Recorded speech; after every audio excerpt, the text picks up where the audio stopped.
या रूपाची देखण्या इठूची काढूया नजर नजर आलाया आलाया आषाढीचा सण टाळांचा चालतो गजर सावळ्या सावळ्या विठुरायाला पाहुनी जीव होई दंग टाळ मृदुंगावरी ठेका धरुनी नाचतो माझा पांडुरंग टाळ मृदुंगावरी ठेका धरुनी नाचतो माझा पांडुरंग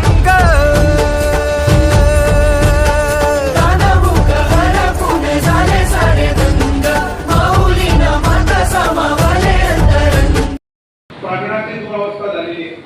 माझी विनंती आहे येणाऱ्या मीटिंग मध्ये या आपण आपल्या अखत्यारीत या मीटिंग मध्ये त्या शाळेच्या दुरुस्ती व त्या शाळेच्या ज्या दुरावस्था झालेल्या आहेत त्या संदर्भामध्ये विषय घ्यावा जेणेकरून त्या शाळेतल्या मुख्याध्यापकांना मी सांगितलंय की आपल्या शाळेचे जे काही प्रॉब्लेम्स असतील त्या विषयात तुम्ही सविस्तर माहिती आमच्या नगराध्यक्ष व मुख्याधिकारी यांना कळवाव्या जेणेकरून त्याच्यावर आम्ही पुढचा मार्ग काढण्यात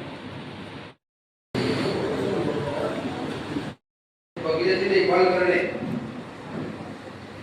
मागच्या वेळेस बगीचाची साहेब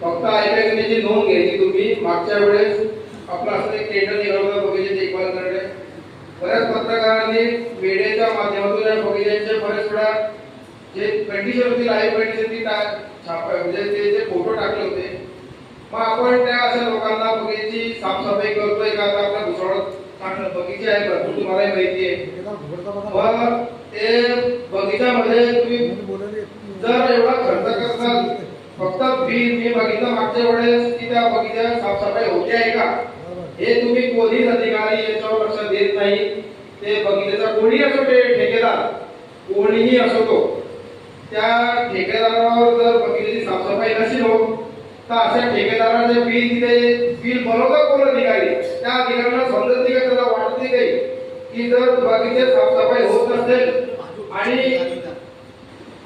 जर पत्रकारांना पण माहिती तर हे तुम्हाला याच्या आधी तुम्हाला माहिती पाहिजे अशा ठेकेदारांना तुम्ही असे सांगा बगीचा साफसफाई करत असेल त्याच्यावर समिती नेमा की खरोखरच बगीचा साफसफाई होत आहे का आणि साहेब याच्यावर मला असं वाटतं की तो बिल बनवेल जो अधिकारी बिल बनवेल यांचं त्याच्यावर आधी कारवाई करायला पाहिजे असे तुम्ही त्याच्यात नमूद करायला पाहिजे त्या हिशोबाने जेव्हा आता आम्ही पास करतोय पण त्या ठेकेदाराला तुम्ही बस तिथे आपले कर्मचारी समिती नेमणे हे तुमचं काय आहे झाड जपले पाहिजे आणि पुढे झाड मोजायचे जो कोणी अधिकारी असेल तरी खाता जमा करायचे की झाड जपल्या जात्यानंतर बिल करा 3 वर्षाच्या 100% काळामध्ये झाडं जगतील आणि बोगसला निघणार नाही अशी मला आपल्याला विनंती सर तर गेल्या 3 महिन्यापासून अनेक खूप सगळे आपणच मागणी केली होती की सभा घ्या आपण आता घेतोय घाई करायची नाही आता सूचक म्हणून जेव्हा जेव्हा आपला इथं ठराव होईल तर कोणी दोन जोडी जण उभं राहायचं आणि आपण नाव सांगायचं ठीक आहे नाहीतर मी चालू द्या बिलकुल नाही आपण जर विषय क्रमांक घेतला नगरपालिका मालकी सहज संकुलन कॉम्प्लेक्सची आवश्यकता दुरुस्ती करणे यामध्ये जे पण आपले कॉम्प्लेक्स आहे त्यामध्ये आपले जे शौचालय आहे ते जर तुम्ही बघायला गेले तर त्यात कोणी जाऊ शकत नाही आपले जे जेंट्स लोक आहे कुठे वापरू शकतात पण महिलांना ही सुविधा कुठे नाही आहे तर ही दुरुस्ती करत असताना आपण शौचालय दुरुस्ती करून त्यांना जे आपले साफसफाई कोणी कर्मचारी परमनंट नेमून त्यांना पैसे हे द्या की ते 2 रुपये घेऊ 5 रुपये घेऊ का दुसरं पण त्यांनी साफसफाई केली व्हायला पाहिजे कारण हा त्रास पुरुषांना नाही पण महिलांना खूप त्रास आहे हे लक्षात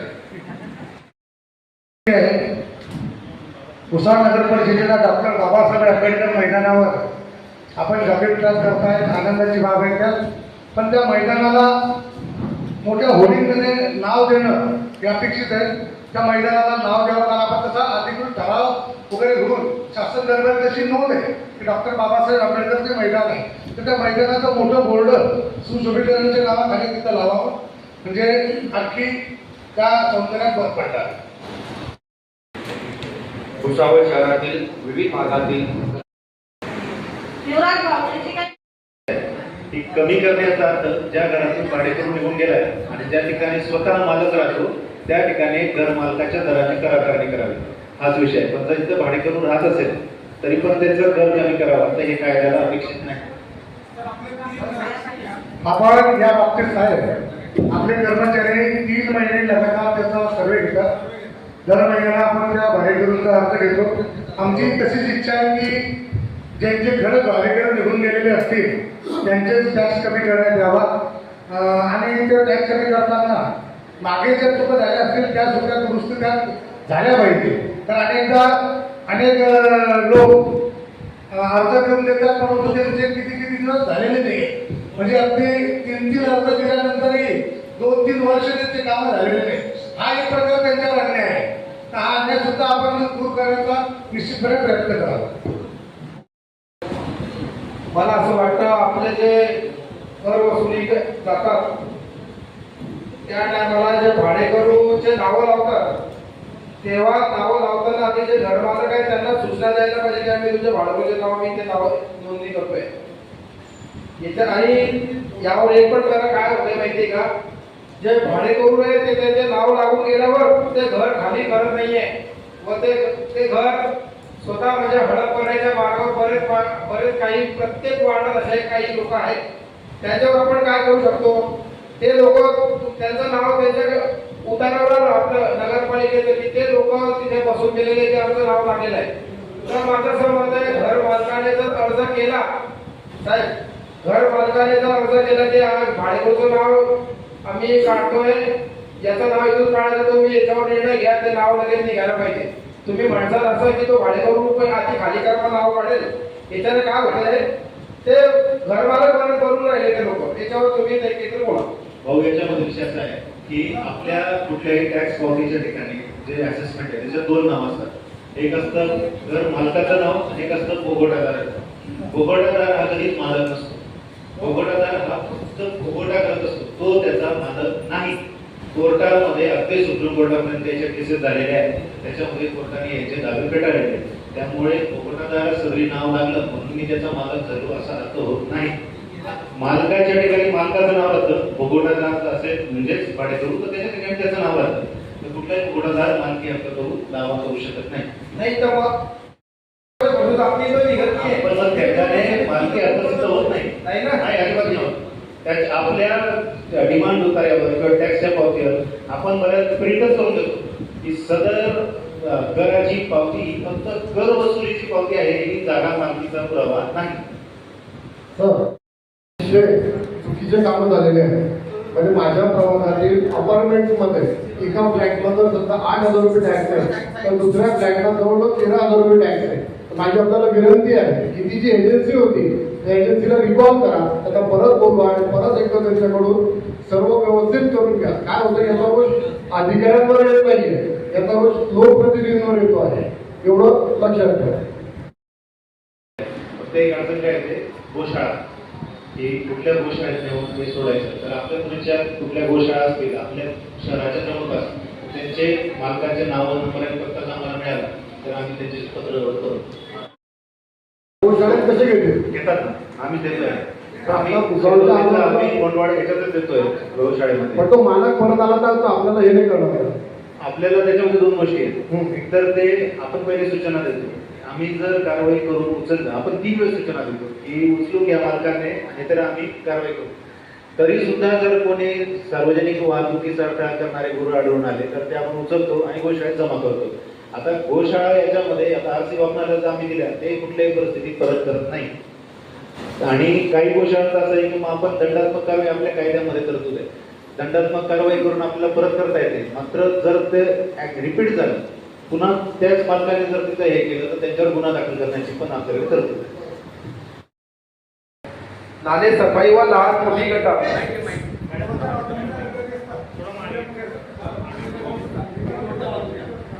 वार्ड क्रमांक 14 सांगतो पण ती नाली साफसफाई होत नाही. मग याच्यामध्ये माझं असं मत आहे की ज्या नगरसेवकाच्या वार्डात अशी छोटी नालीची कंप्लेंट असेल तर त्या वार्डाचा जर मोठा नाला साफसफाई केली तर ते छोटी नाली साफसफाई झाली नाही तर त्या मोठ्या नाल्याचं बिल भरायचं नाही. हे लिहून घ्या तुम्ही, कोणी असं तो देखील. म्हणजे कसं होतं माहिती आहे का, सर्व नाले साफसफाई लोक वारंवार सांगून हे काम फक्त 20 फुटाचं असतं, पण सर 20 फुटाकरता 100 लोक वारंवार सांगत असतील तर ते छोटी नाली, जर मी जसं कोणती ज्याची कंप्लेंट असेल तर त्या एरियातल्या मोठ्या नाल्याची बिल व्हायचं नोंद करून घ्यावी की नाल्यांमध्ये येणारी कचरा आणि घाण हा कोणाचा आहे. मी तुम्हाला दाखवतो, एकदम 4-5 पिक्चर आणलेले काढून भुसावळ सारखे तुम्हाला दाखवतो मी. हा रेती विकणारा भुसावळचा बारीक रेती विकतो, जाड रेती नाल्यात टाकतो. प्रत्येक वर्षी 200 ट्रॅक्टर रेती विकली जाते नाली सफाईमध्ये. याच्यावर कारवाई का केली गेली आतापर्यंत? आताच्या सध्या स्थितीचा फोटो आहे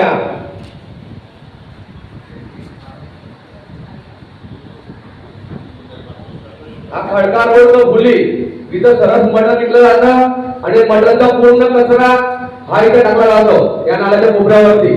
याच्यावर कोणती कारवाई केलेली आहे? हा खडका रोड नाला आहे.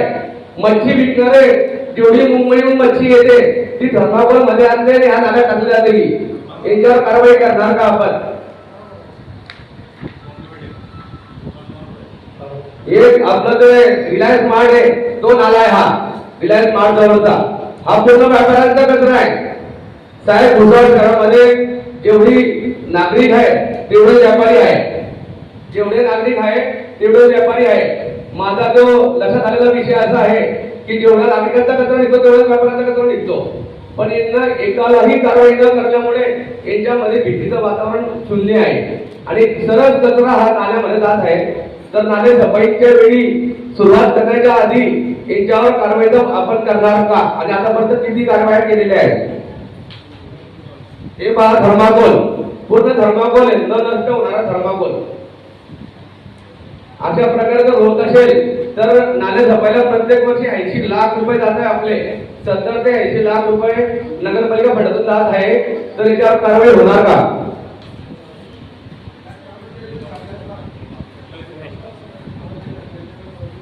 त्यानंतर जेवढे पण भुसावळ शहरात लोटगाडी धारक आहे, लोटगाडी धारकडे वडा विक्रेते किंवा फास्ट फूड विक्रेते हे सरळ कचरा रोडवर टाकताय. याच्यावर पण कोणतीच कारवाई झालेली नाहीये.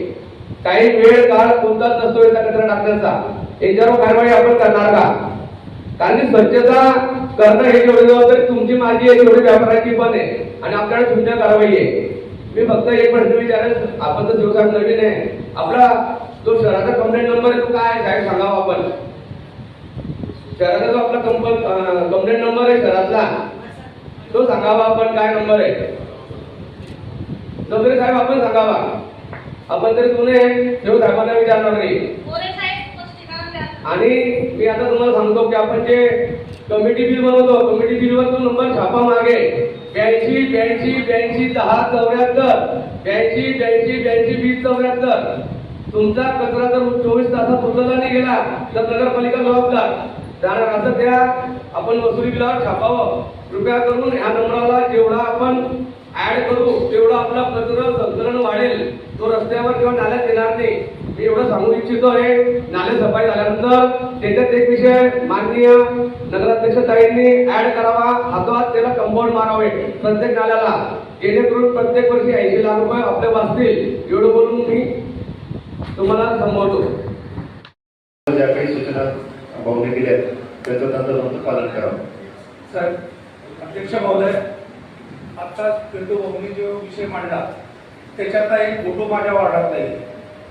आता मागच्याच हप्त्यात लोकमत वृत्तपत्रामध्ये 8 दिवसापूर्वी एक मोठी बातमी माझ्या वार्डातीलच रेती, जेणेकरून खडका चौगुल्ली भागामध्ये मागच्या वेळेस काही पत्रकारांना ते सांगितलं होतं की त्या भागाचं तुम्ही चित्रीकरण करा, जेणेकरून त्याच्या शेजारी आपल्या पत्रकार संघाचे अध्यक्ष प्रेम भैया प्रतिष्ठित घर आहे, त्यांची वारंवार ची कंप्लेंट असते, जेणेकरून त्या भागामध्ये सर्रास लोक जे कोंबड्याचं जे वेस्ट असतं ते त्या एरियात टाकतात, जेणेकरून त्या भागातून काही माता भगिनी, काही पुरुष जे ज्येष्ठ नागरिक ते मॉर्निंग वॉक, इव्हिनिंग वॉक साठी जात असतात.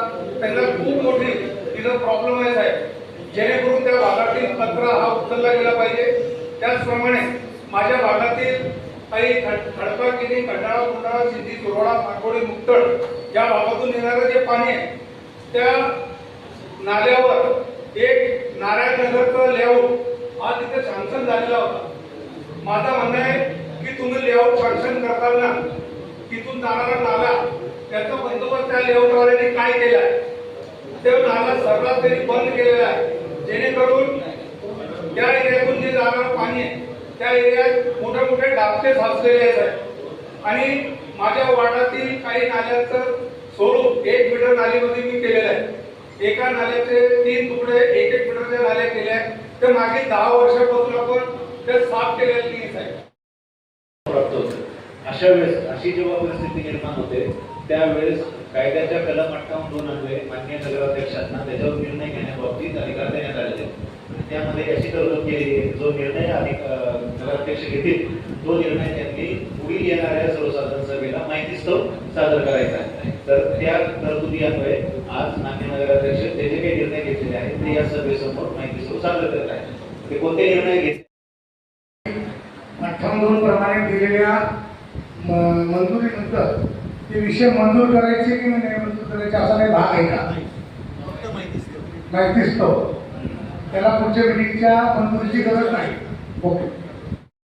भटक्या पुतळ्यांचं जे आहे ते त्याच्यात तुम्ही लेटर आता मांडलेलं नाहीये, पण केवळ भटक्या पुतळ्यांचं मला असं वाटतं त्यांना पकडणे हा त्याचा कायमस्वरूपीचा उपाय नाहीये. त्याच्यावर तुम्हाला व्यवस्थित शटडाऊन होऊन त्यांचं अन्न पाणी त्यांचं व्हॅक्सिनेशन हे जर केलं, त्यांचं व्यवस्थित सर्व केलं तर त्यांचं कायमस्वरूपीचा निर्णय लागेल असं मला वाटतं.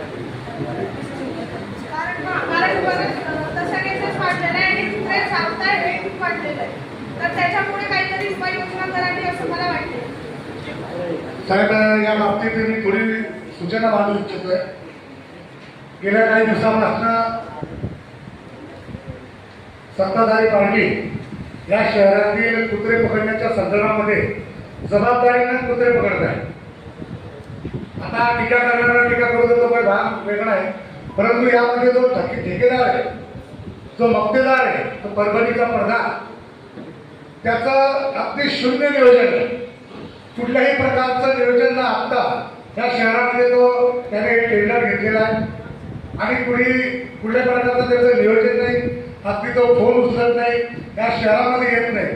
तर माझी विनंती आहे, या सभागृहाची सर्वांची मागणी आहे की तो जर त्याची मक्तेदारी पूर्ण करत नसेल, ठेका घेऊन तो ठेकेदारी कंप्लीट करत नसेल तर त्याच्यात कारवाई होईल. त्याचा तो ठेका रद्द करून पुनश्च निविदा काढावी जेणेकरून हे काम सुरू होईल. कारण गावामध्ये टीका करणारे अनेक आहेत, परंतु त्यातल्या अडचणी समजून घेणारे खूप कमी आहेत. तर ह्या अडचणी आम्ही आपल्यासमोर आणत आहे, तर त्याच्यावर कारवाई करा. आणि या कुत्र्याचा जो पकडणारा जो ठेकेदार आहे तो कुठल्याही प्रकारचं नियोजन करत नाही. मध्यंतरी जेव्हा मी याच्यावर 2-3 वेळेस पोहोचल्या तर अशा संस्थेचा सुद्धा आपण विचार करावा. कारण आहेत अशा 2-4 संस्था येऊन गेल्या की त्यांच्यातून अधिकृतपणे काम आहे. तर आपण अशा लोकांना कामगार असेल जेणेकरून आपल्या सर्वांचा त्रास कमी होईल. कारण काय होतं, शासन प्रशासन लोकप्रतिनिधी सर्वांना शिव्या घालाव्या लागतात. या शहरामध्ये कुणी कुत्रही चावलं, आता कुत्र पहिल्यामध्ये चावलं, आताही चावतात. आता विठ्ठल मंदिरमध्ये डायरेक्ट कानाला चावलं, तिथे गौरवतेच्या वयात चावलं, तारखे झोपे. हा आता पूर्ण 10 वर्षाचा आई वडिलांच्या डोळ्यात आला. ही अतिशय दुःखद घटना आहे. या गोष्टीचं विपर्यास होऊ शकतं भविष्यात, त्याकडे आपण सिरियसली लक्ष द्या. सर याच्यामध्ये मेंटेन करा की हे टीम राहील श्वान कॅचअप करायची, त्याच्यातच एक टीम तयार करून त्याच्यामध्ये मनुष्यबळामध्ये काय ते चांगलं राहील. दुसरा विषय सर असं काय असतं, आपण केंद्र काढतो तर जिल्ह्याच्या बाहेरचे एकदा लोक येतात, तर अशी काही अट टाका की ते तालुक्यातच पाहिजे किंवा जिल्ह्यातच पाहिजे, अशी अट नाही टाकता येतो. म्हणजे बाहेरचे येतात आणि याचं काम करत त्यांचा प्रॉब्लेम आम्हाला स्थानिक लेवलला आपल्याला अशी अट टाकता येत नाही. ते भरपूर त्रास होतो, तरी आपण कुत्रे पकडणारे टीम ही लवकरात लवकर पाठवायची. पिंटू भाऊ आहे की त्या दुकानदारांना समजून द्यावी, त्यांच्याशी बैठक घ्यावी, ती वेळ निश्चित करून ती घंटाकडे त्या ठिकाणी पोहोचायची आणि त्यांच्याकडे त्यांनी टाकावं. त्यांना उघडायला बंदी घालणार. उघड्यावर बंदी घाला. संपूर्ण शहरात त्यांना नोटीस द्या. उघड्यावर मांस विक्री करतात त्यांना सर्वांना नोटीस द्या. संपूर्ण शहरामध्ये ओपन कारभार आहे. मास विक्रीचा एकदम ओपन कारभार आहे.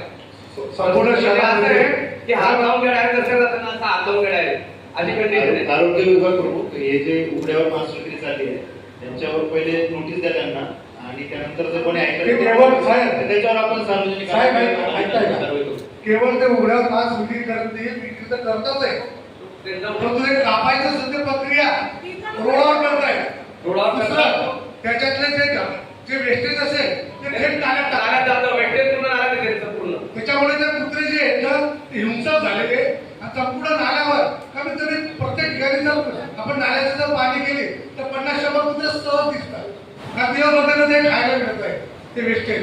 तर थोडसे आता जेवढी मांस विक्रेते असतील मच्छी विक्रेते असतील एक त्यांची बैठक त्यांना बोलवा आणि त्यांना सूचना द्या. सध्या बैठकीला बोलवताना आपण पोलीस डिपार्टमेंटला आताशी घ्या. बऱ्यापैकी कंट्रोल ही येते. जी मीटिंग होईल माननीय अध्यक्ष यांच्या अध्यक्षतेखाली आपण ही मीटिंग घेऊ. याच्यामध्ये हा विषय संपून घेतो पहिले. याच्यावर एक मीटिंग माननीय अध्यक्षांच्या अध्यक्षते हॅलो हॅलो. मॅडम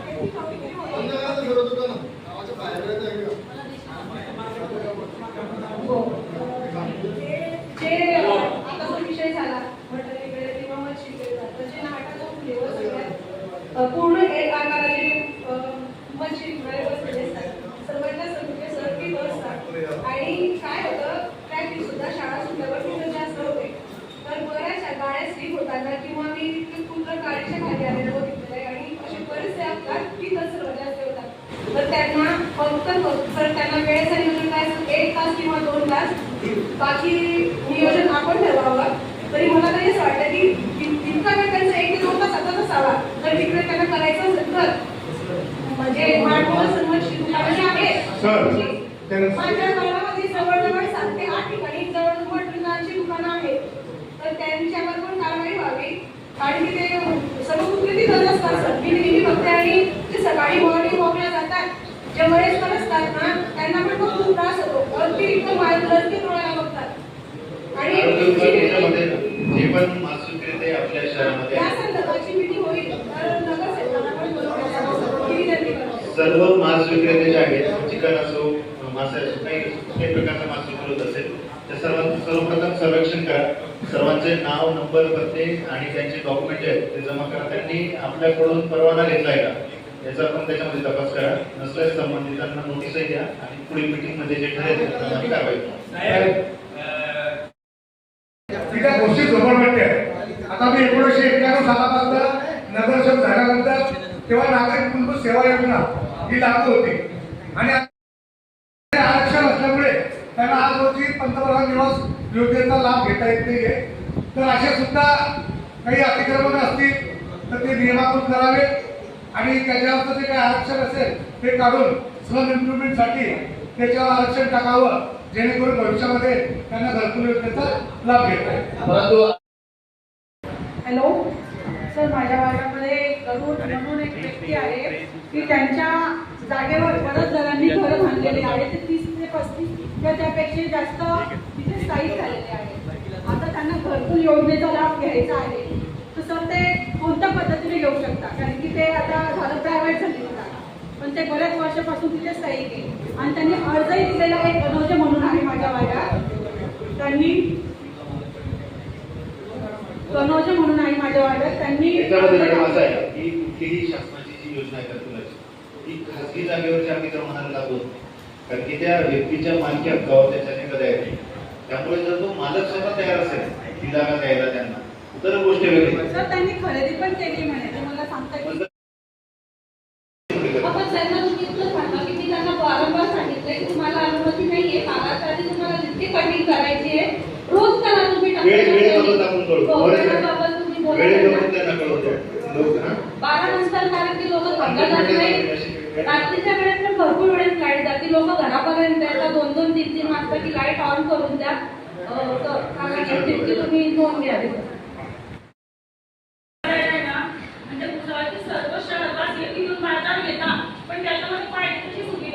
म्हणजे खूप त्या पाणी पावसाचा खूप जोर गंधारीला असतो आणि त्या दिवशी म्हणजे महिन्यानंतर जास्त बिघडलेलं नसतं. तर तुम्हाला ती विनंती व्हा की कमी दोन्ही साईडला ट्रॅक्टर वगैरे लागून दिवसातून 2 वेळा तरी त्यांना माहिती द्या की तुमचा असा कचरा जमा होईल ना तो तुम्ही त्याच्यामध्ये टाकून द्या जेणेकरून आजूबाजूचा परिसरही घाण होणार जेणेकरून त्याचा दुसऱ्याचा त्रास होणार नाही एवढा. बरोबर आहे. आपलं जे डेली मार्केट इथनं लाखो रुपयाचं उत्पन्न नगर परिषदेला मिळतं, जिथून लाखो रुपयाचं उत्पन्न नगरपालिकेला मिळतं त्या बाजारामध्ये, कारण मी स्वतः बाजारामध्ये मिरच्या विकून नगरसेवक झालेलो आहे, त्यामुळे बाजाराची परिस्थिती चांगल्या प्रकारे माहिती आहे.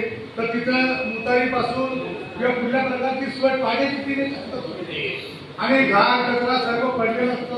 तसेच तुझी भाजीपाला विक्री केला जातोय, तर आपण त्या लोकांचा विचार करून तिथं आपण सुखसोयी उपलब्ध करून दिल्या पाहिजे. या बाबतीत नगराध्यक्षांनी पुढच्या बैठकीमध्ये याबाबत उपाययोजना करावी. म्हणजे तिथं जेसीबी जात नाही, माणसं जात नाही तिथं काम करतात, त्यासाठी आपल्याला काय करावं लागेल? कारण की इथं मनुष्यबळ पण येत नाहीये, भरपूर काम आहे तिथं.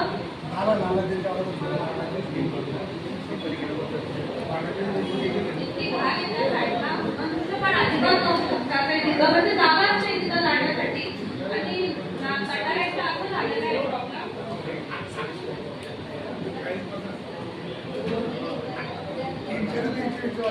गटाराचं छान आहे.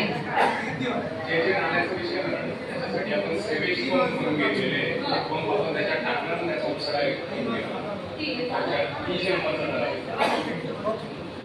हाय अंगावर खादी संघ कामाची यादी, हाय अंगावर खादी संघ कामाची यादी, अशी दमदार एंट्री आमच्या दादाची. आमचा दादा लई रुबाबदार, रुबाबदार, अरे आमचा दादा लई रुबाबदार, रुबाबदार.